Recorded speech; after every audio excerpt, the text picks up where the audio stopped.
सब कुछ स्वीकार करना जरूरी नहीं। एक बार गौतम बुद्ध अपने शिष्यों के साथ अपने उपदेश बांट रहे थे। वैसे तो गौतम बुद्ध हमेशा ही अपने उपदेश बांटने के लिए इधर से उधर घूमते रहते थे, लेकिन एक दिन वो पेड़ के नीचे बैठकर अपने शिष्यों को उपदेश दे रहे थे। उनके शिष्य भी उनको काफ़ी ज़्यादा पसंद करते थे, लेकिन समाज में कुछ ऐसे लोग भी थे जो गौतम बुद्ध से बहुत नफरत करते थे। एक दिन जब गौतम बुद्ध अपने शिष्यों को उपदेश दे रहे थे, तब उनके पास एक व्यक्ति आया। व्यक्ति ने आते ही गौतम बुद्ध को बुरा भला कहा, उनके पूर्वजों तक को गाली दी, लेकिन गौतम बुद्ध ने आगे से कुछ नहीं कहा। गौतम बुद्ध उसकी बात सुनते रहे।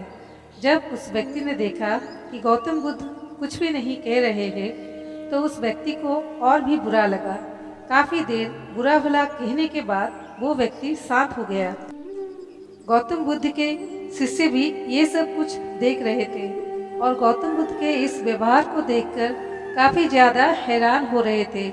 फिर एक शिष्य ने पूछा कि आप उस व्यक्ति को कुछ कह क्यों नहीं रहे हैं, आप शांत क्यों बैठे हैं?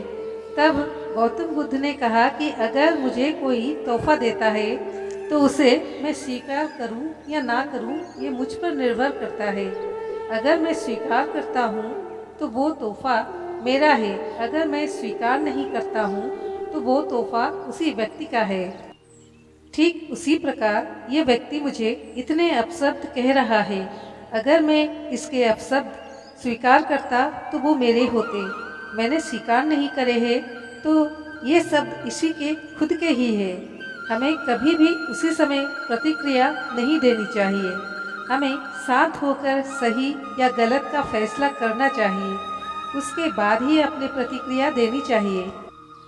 ऐसा करने से बुरी बातें और मुसीबतें टल जाती है।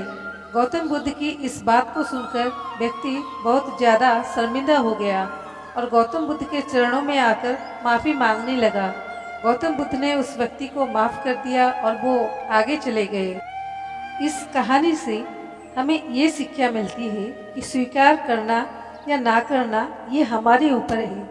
इसलिए हमें जीवन में अच्छी बातों को स्वीकार करना चाहिए और बुरी बातों को अस्वीकार करना चाहिए।